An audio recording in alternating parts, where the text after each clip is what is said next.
Amigos e amigas, dando continuidade à nossa reflexão sobre a primeira carta de Pedro, nós falamos nos vídeos anteriores que a carta seria sociológica e não propriamente teológica, e que ela se referia a homens e mulheres que estavam sendo arrancados do seu mundo conforme os interesses do Império Romano, colocados em outros ambientes e ficavam sem raízes culturais, sem identidade. Eu vou ler um texto tirado do livro do Eclesiástico, capítulo 20, capítulo 29, versículos 21 a 28. Eu vou ler da Bíblia da CNBB, lembrando, porém, que há uma dupla maneira de contar. Aqui na Bíblia da CNBB, contaria como capítulo 29, versículos 28 em diante, mas em menor está escrito 21. Então seria 21 em diante.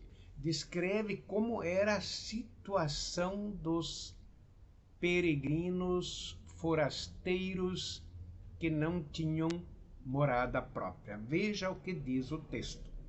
Então, repito, livro do Eclesiástico, um dos últimos livros, por assim dizer, do Antigo Testamento, provavelmente 50, um pouco mais antes de Cristo, ele descreve esta situação.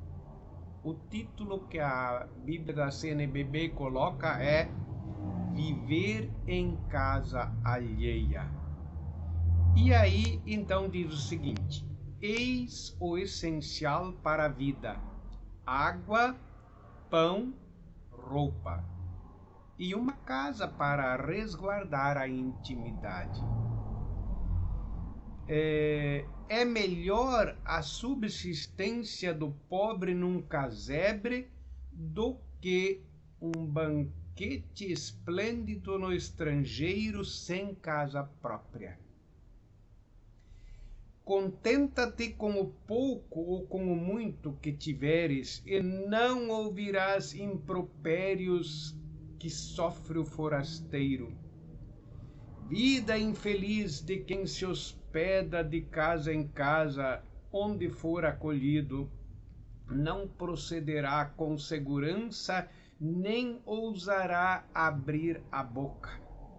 Serás recebido como estranho, te alimentarás e beberás constrangido, e ainda ouvirás coisas amargas assim: vem, estrangeiro, prepara a mesa, e se tens algo nas mãos, dá-me de comer. Cede o lugar a outro mais digno. Necessito de minha casa para receber meu irmão. São coisas penosas para alguém de bom senso: a afronta de ser estrangeiro e o insulto do credor. Esse texto descreve um pouquinho a situação daquele que vive em casa alheia, ou seja, estes peregrinos forasteiros, como nós vimos nos vídeos anteriores, pessoas que foram arrancadas do seu habitat, do seu mundo, e foram alocadas em outro lugar para suprir as necessidades do Império Romano.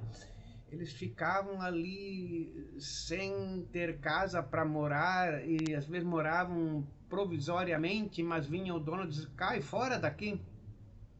Quer dizer, eram pessoas totalmente vivendo a instabilidade. Algumas destas pessoas se tornaram cristãs, e o autor da carta quer criar um ambiente favorável a estes peregrinos sem raízes, estes peregrinos vivendo fora da sua comunidade de origem ou longe de seus familiares. Nós já podemos imaginar como deve ter sido a vida destas pessoas. Agora cristãs, ao menos elas na comunidade cristã encontrem um lugar de apoio onde elas possam criar raízes e onde elas possam viver uma vida exemplar.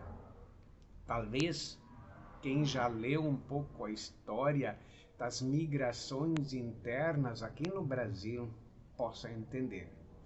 Eu, há 30 anos atrás, estudava em São Paulo e nos fins de semana, quando estava fazendo a pós-graduação, eu ia celebrar comunidades periféricas. E um dia, Dom Luciano Mendes, que naquele tempo era bispo auxiliar de São Paulo, para a região leste, ele, numa palestra, ele disse para nós que na diocese, na arquidiocese de São Paulo, a parte que cabia a ele, tinha mais baiano do que a arquidiocese de Salvador. Claro que ele estava brincando, talvez não fosse tanto assim.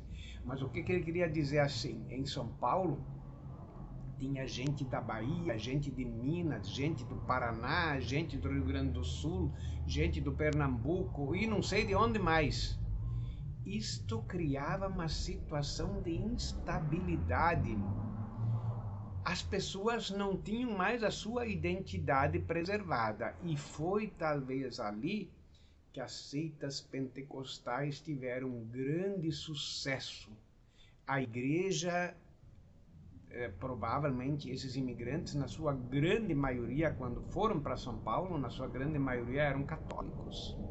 Mas chegando lá, a igreja não tinha um serviço organizado, as pessoas não se encontravam, tudo meio na precariedade, mal de emprego, passando fome, não ter casa para morar. E aí entram as seitas, ou melhor dizendo, as igrejas pentecostais, e com um discurso ali, outro lá, a pessoa na instabilidade social, aí onde qualquer, como diz alguém, cai na água, qualquer galho que pode, ele se agarra. E por isso deu no que deu, né? Então nós podemos fazer um certo paralelo com a nossa realidade de hoje, com a realidade que viviam os cristãos dos primeiros séculos. Nos próximos vídeos nós vamos ver o texto mais concreto em cima desta realidade. Paz e bem.